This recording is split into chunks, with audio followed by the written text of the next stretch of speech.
happens to communication when a screen comes between you and your audience? See, on today's show, we explore how technology has reshaped the way we connect, present, and build trust, both on stage and virtually. And we have just the right person here who can talk to us about the changes from both a presenter perspective and an audience perspective. You ready? Let's go.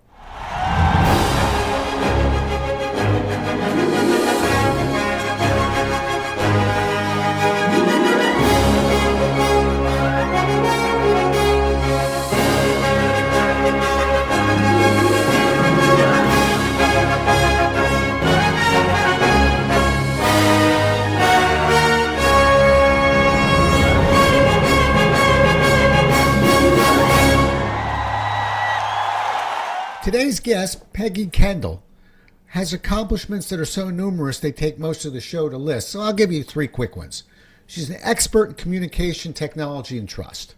She's a 25-year professor of communication and leadership, and she's a compelling keynote speaker and executive coach. I'm going to let her take it from here because she'll do a better job of telling you about her journey than I will. So welcome to the show, Peggy, and the floor is yours. Rob, I am so happy to be here today talking about some of my favorite things: technology, public speaking, and trust. So, two things in my story. First of all, public speaking. In middle school, I went to this huge school. I was this skinny, anxious, shy kid. I played the bass clarinet in the band and never said a word in my classes until I took my first public speaking class. And that's where I found my voice. And honestly, that changed the rest of my life. So I knew from a very early age that I wanted to be part of helping people become better communicators. So I have been teaching public speaking for over 30 years. I don't look that old. But then the second piece, technology. When my kids were little, they started playing with their friends, not going outside to play with them, but they would sit downstairs in the basement on the computer playing with them. And what I realized was they actually had these relationships with people using technology as a way to connect. And so that's what I did my first research on. It had to do with MySpace. I don't know if you remember MySpace. Oh, yeah, that for a hot second, yeah. Wow. By the time my two books on MySpace came out, nobody knew what it was. So that was not a real successful sort of thing.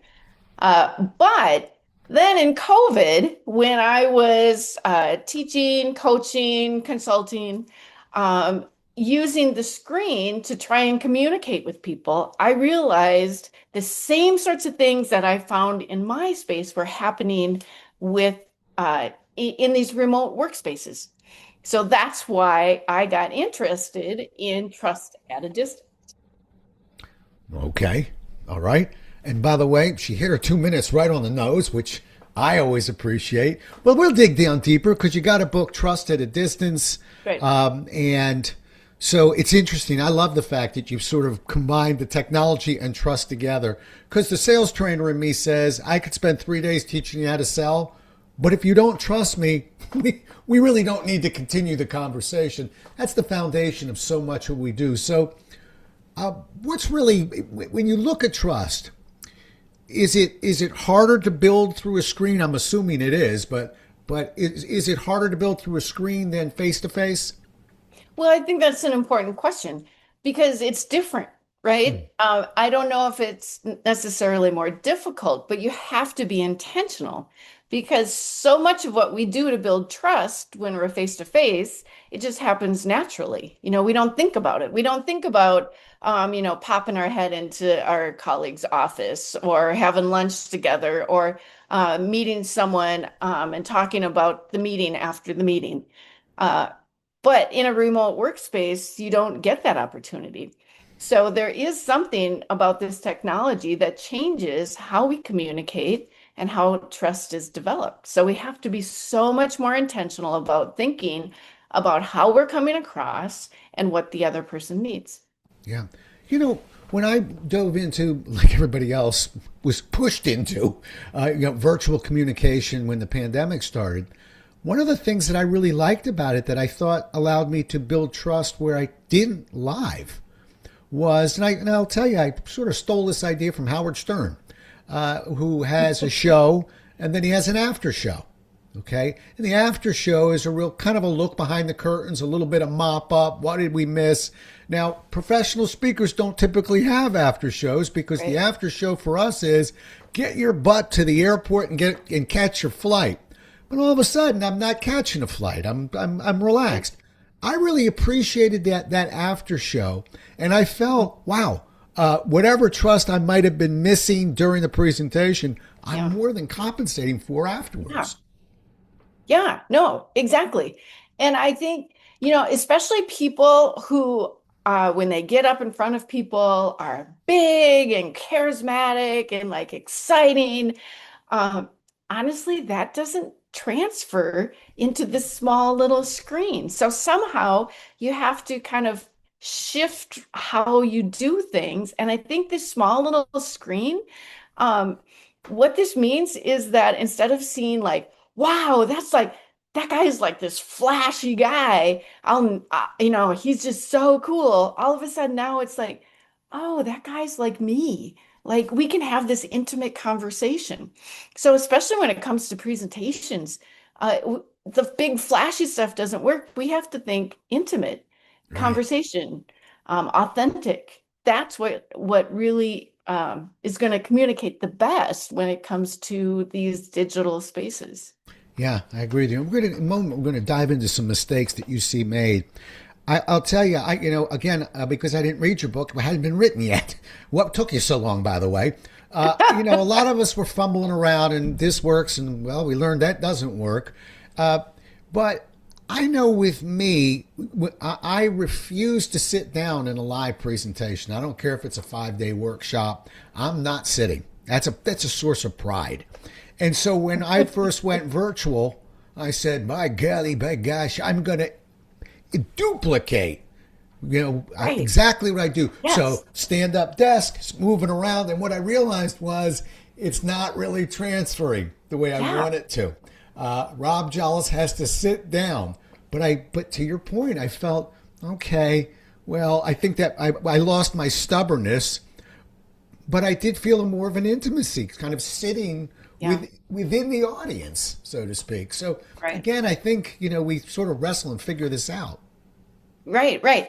And I wonder if it's a continuum because sometimes when I'm presenting and I'm sitting here talking, I watch myself and I bore myself to death, and I lose that energy. It's so easy to lose energy in these small spaces. So my colleague David Horsager, who's my co-author, he will not do any kind of presentation unless he's standing up, Right. because that energy is something that's really important to his style. Yeah. I understand where he's coming from. I'd whisper into his ear that ultimately every answer, and you're going to hear this on every other show of mine, every answer to every question is, well, what's the best for the audience, not what's best for us, not what Yeah. feels more comfortable, anything like that. And that's how I wrestled myself into the chair because I You actually had wrestled people. yourself in the chair. I That's had good. to I had to practically tie myself in. It's so unusual for me to sit down. My first 100 podcasts were done standing up. So I know where he's coming from. The problem is, and what I looked in the mirror and realized was, well, okay, I'm getting this, and I feel like I'm able to transfer this energy, and yay for me. But I'm distracting my audience a little bit. In a normal, even in a real audience, I guess I didn't mean to fib. I never sit down unless I'm facilitating. And then I've got a corner of a desk or a chair the same size as the students because I want to be within those students.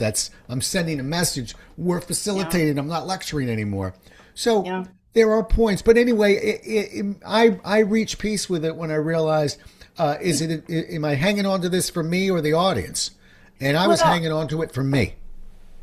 okay, here's my question for you. I, how is it different? How is it different when you're sitting there versus when you're standing?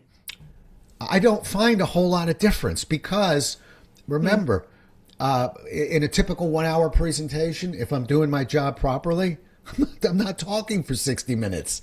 Right. I'm putting them in small groups. Well, we'll put them in breakouts. I'm showing them case studies, still doing that. I got a little PowerPoint. I am a little different than most. I will not show PowerPoint on my screen. I physically show it behind me so that I can still control the entire screen and have it Nice. up in the corner so that it's taking 25% of the space, which is what it was Yes. supposed to when I was live, not Yes. make me a postage stamp. So there's Yes. certain moves that I've made. But yeah, I don't know. I to tell you, this chair is kind of comfortable. I had no idea. Let's Good. get off my chair. All right, let's because I want to. Your time is too valuable for me. I want to get to some mistakes that are made because sometimes guys like me, we're unconsciously incompetent. We're making mistakes. We don't know that we're making these mistakes, and you're the subject matter expert. So, give me a handful of mistakes that we probably would naturally make, and maybe not even know we're making them when we're speaking virtually.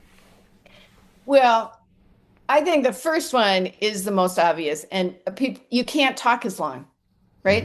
Hmm. You can't talk for more than 5 to 7 minutes. Is sort of the standard at this point because people have so much going on. It's like you can see me and I'm looking pretty good, but I just moved into this house. I've got boxes all over the place. I have people coming back and forth. And if you're just sitting there talking, if you're just sitting there, just not moving, just talking, um, you're going to lose me. So I think that's the biggest thing is they talk too long. A lot of times, and let's face it, people do this in real life too. But when you've got a PowerPoint and you got all these words on it, it's so easy when you're just sitting here in your little space to just read the slides. So reading is definitely a bad thing. Uh, I think it's really easy to dull your energy. And the more that you talk, the more that you're not getting any kind of feedback from people, the pooped out you get, and then it pretty soon you're boring yourself. So talking too long, reading too much, forgetting to manage your energy, and I would say I see this a lot in my students, performing instead of talking or conversing, right? So I think it's easy to be a performer when you are up in on a stage with the lights on you and all these people. That is more of a performance, but this cannot be a performance. It has to be an interaction and a conversation.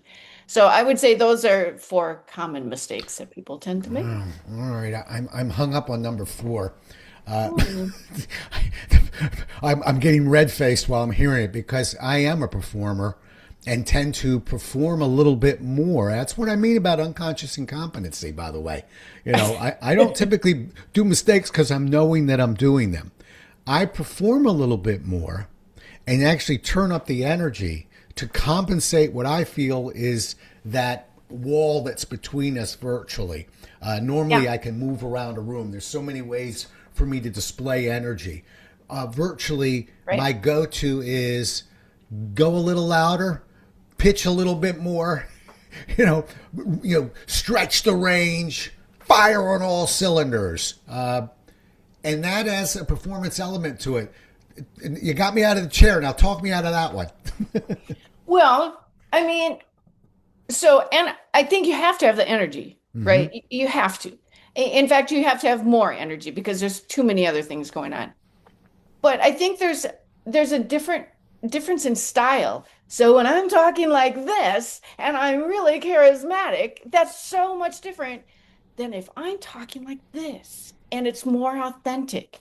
I think we have to because I see people sometimes that they're so performative in their style.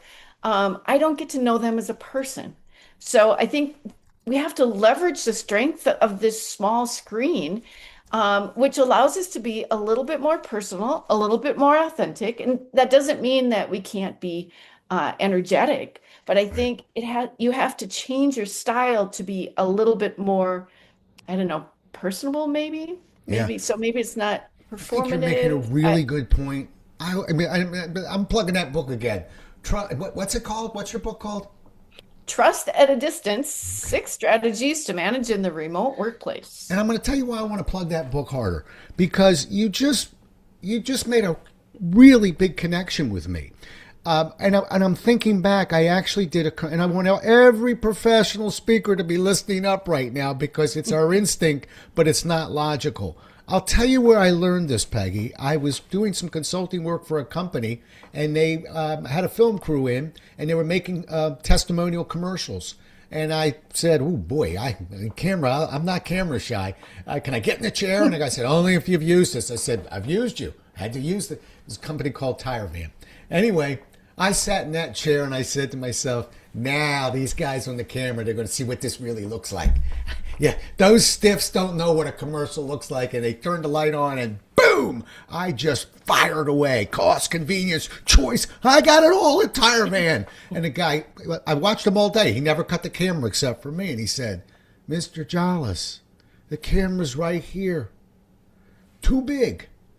And for Yeah, professional speakers, the reason why you made a wonderful connection, I want people to hear this, is our instinct is the audience is 50 feet away from us. So we're yes, big because to them we're not so big, okay? yeah, But now we got a camera, much like that commercial, right up close. that's So beautiful. we're just hammering that camera. What a wonderful point. I'm really glad you made that. I'm going Yeah, to immediately, I'm a virtual next week. I'm going to pull back just a little bit. It's not going to be easy, but I can I tell. understand the logic of it now. Yeah. So really, what a great point. Let's stay on that. What are some other common mistakes or misconceptions that presenters may have? Because there's one right there that really got by me, and I've only Yeah. been doing it for about 5 years now, and really have been patting myself on the back, saying nobody does a virtual like me. Which I was right. Nobody does one like me. Nobody Doesn't mean does. it's the best, but so what else? What other kind of mistakes can you see people making? Well, one of the things that research shows is that when people are online, status tends to be less. So if my CEO, when I walk by him in the hallway, I might be like, "Hi."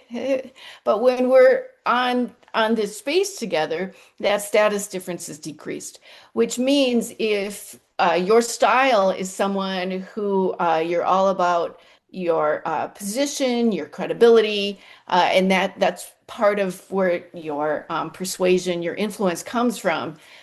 You're going to have to revamp that a little bit and find other ways to influence people. And a lot of times that's going to be through authenticity, through your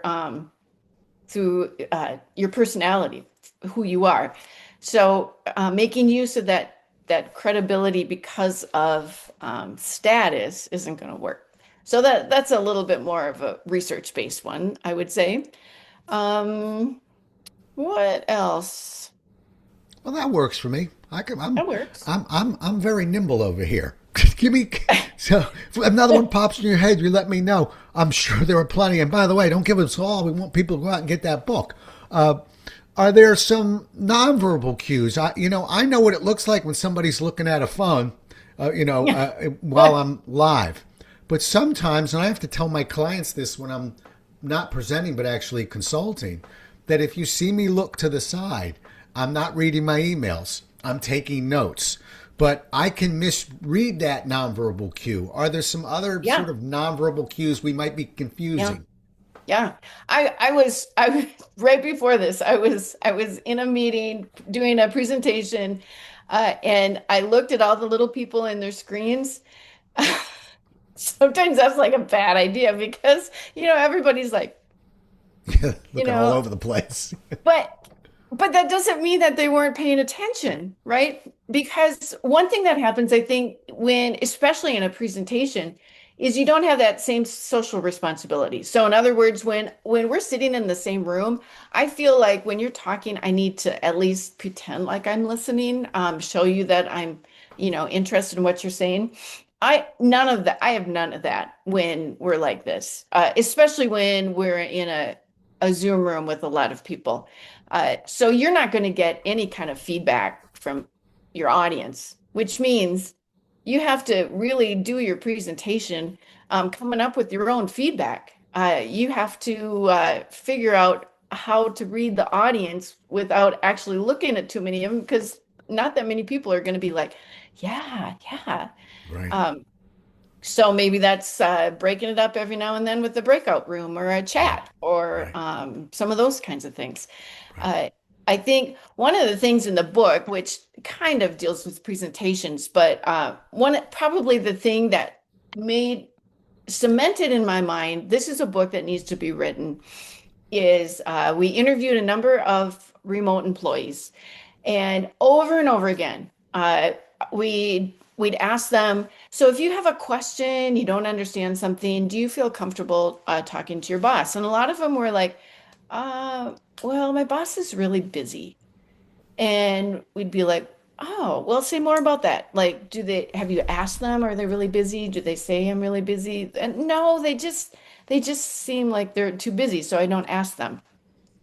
And what was happening was these bosses, these managers, leaders, probably did not even realize the messages that they were sending, because they would, in meetings, they'd be, looking at other things, other things in their mind. They would miss a meeting. They would, as soon as they were done, they'd be like, oh, I gotta go. Uh, and those kinds of little teeny messages, even text messages or Slack messages like that are just short. It's like, oh wow, they must be too busy. Um, and the thing is, they were not necessarily too busy, and they'd say, "Hey, ask me a question anytime." But people were like, "Oh, I can't ask them a question because they're so busy." Um, so I think one of the things that really helps build trust at a distance is managing your nonverbals. What are you communicating? Making sure that you are communicating the fact that you're listening, you're keyed in. Like, look at you right now. You look like you're actually listening to me. I Oh, love that. oh, I'm hanging Uh, on every word you're saying. Yeah, and I'm with you. And sometimes that takes a lot of intentionality, because it's so much harder to pay attention in this situation than if you were just sitting right here next to me, talking to me. Yeah. So, Yeah. You're right. And I think that this technology is also impacting our attention spans a bit yeah. because, as you said, you want to keep these deliveries to an hour. I may debate you on that a little bit only because I have workshops that I can't do 15 of them for the client. So I have muscled through 3 hour workshops. Now, before you think ill of me, please understand that I got a lot of tricks up my sleeve to hold an audience for 3 hours, including not just breaks but countdown timers.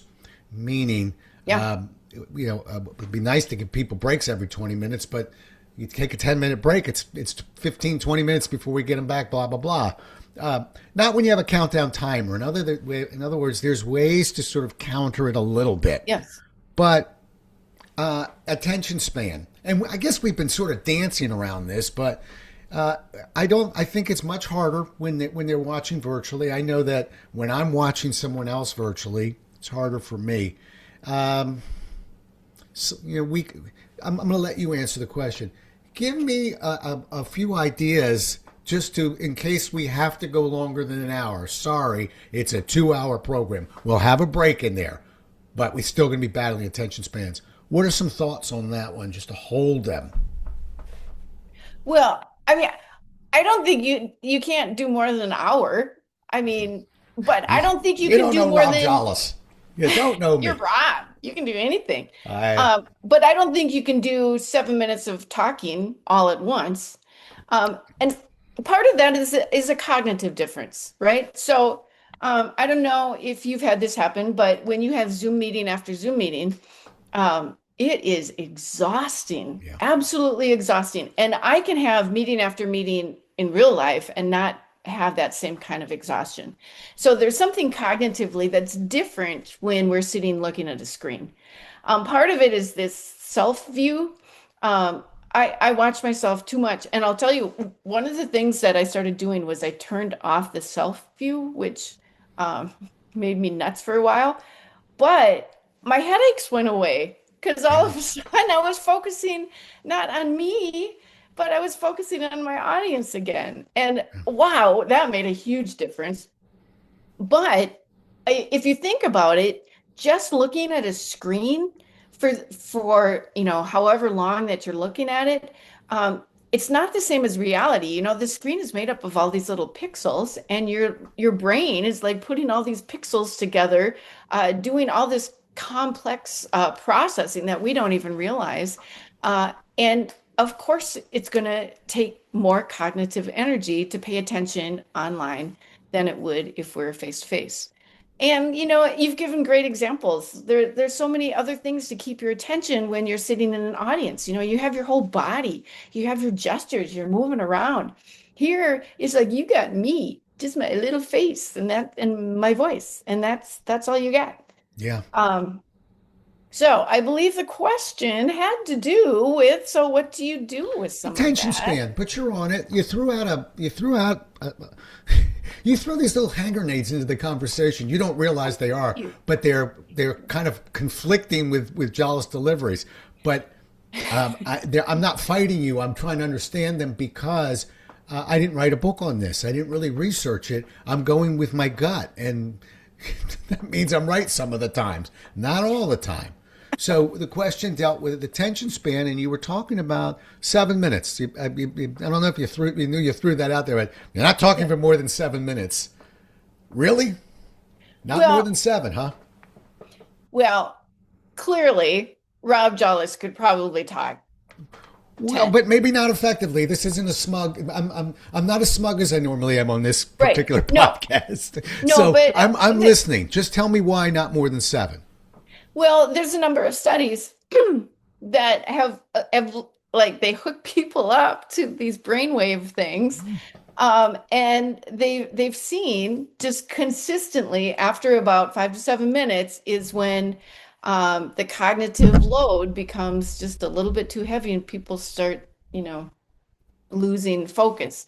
And that's not to say that something that's awesome. They couldn't, I can play Candy Crush for an hour, no problem without a break. So there's certainly exceptions to that, but um, I'd say the studies and a lot of the things that I've read have suggested 5 to 7 minutes, change it up. Okay, we go 5 to 7, and then we're changing it up. We're changing something. Are we showing them a video? Are we showing Yeah, them? Let's move over to the slides back over my shoulder. Let's do yeah, a small case study. yeah, Quite frankly, I think live we probably should be doing close to that anyway when you yeah, really think about it. I don't know why I'm sitting there talking for 15 minutes, but see, to me that's still part of the delivery. That's why I'm not telling a 7 minute story and going on, right. but there's just a lot of even movement, even handing something out live or putting it in the chat area or frequently asking people, which we don't have to do, but as you use the word, change up. This time when I ask a question, I'm not necessarily giving them the parameters. Put it in the chat area, okay? Right. Just basically turning them in their chairs a little bit and getting Yep. them to look in a different direction, but we're still delivering. We're just Yeah. putting some seasoning on it a little bit. Yeah. Yeah. I think that's exactly right. Just changing it up. Cool. All right. If you could leave every presenter here with one mindset shift, and you don't get to use mine, which is Chalice, the camera's right there. Easy, big fella. Okay, I've got that one. That was mine. Let's come up with another one. What would be one more mindset shift that you'd want to suggest when we're communicating in this kind of tech-driven virtual world? I think I think looking at your style, right? And asking yourself, how would my style change if I was talking to my friend in a coffee shop? And and how can I reproduce that? Keeping the energy high, keeping the interest high, using all of our public speaking things, but changing the style so that it's a little bit more personal, interactive, authentic, I would say, and a little less performative, maybe. A little more Peggy, a little less Peggy. Right. Yeah, not quite so big. Yeah, Oh, well, it's the I same wink, word. wink, understand that one. Okay. How do people, how do people get a hold of you, Peggy? Uh, Peggy at peggykendall.com or peggykendall.com or Trust at a Distance. There it is. Um, yeah, Okay. I've got a website. It's fun because I've done teaching in the area of media ecology and computer mediated communication for the last 20 years. There haven't really hardly been computers for the last 20 years, but and so we've put all of this into this book, the research piece, and David Horsager has added a lot of the leadership pieces. And we've got self-assessments, we've got tips and strategies and advice and discussion guides. And I think the book is a really good first sort of stop to kind of figure out what do I need to change in this remote landscape that we find ourselves in. And from there, I think one of the biggest challenges is that a lot of managers have not been trained in how to lead in a remote workspace. Ugh, So providing training, development, yeah, executive coaching right. has made such a difference. And these are effective, awesome managers in the face-to-face workplace who often struggle because the same strategies that they're using are not working in the remote Well, workplace. yeah, look, listen, in 30 minutes, I think we came up with, I can't count them on one hand how many times we came up with something to me that felt very instinctive. Problem was, it wasn't logical. So there's some real instinctive misses here that we can make. And that's why books like yours are important. Let's grab that book, everybody. And don't forget, when you buy the book, you read something, say something. Okay. We want some reviews on that book. I took a look Yeah, at it on Amazon. It needs some reviews. We got to get some. It just came out. Looks like a couple weeks ago, so it's yeah. early. But let's get some reviews on there and get some love from Amazon on that. So wonderful meeting you. Terrific job. Look, now whether Rob will make that change, he's going to try. I'm going to put a post-it up there saying "Back off, big fella." But hopefully, which means I'll come off a little bit, but we'll try. Peggy, wonderful job. Just terrific meeting you. Thanks so much for being on the show. Thank you, Rob. I appreciate it. Well, we'll do it again as well as we can next time, everybody. Until then, stay safe. Thanks so much for listening. If you enjoyed today's show, please follow, rate, and review on Apple, Spotify, or wherever you listen. For more resources and to connect with Rob, visit thepresentationwhisperer.com.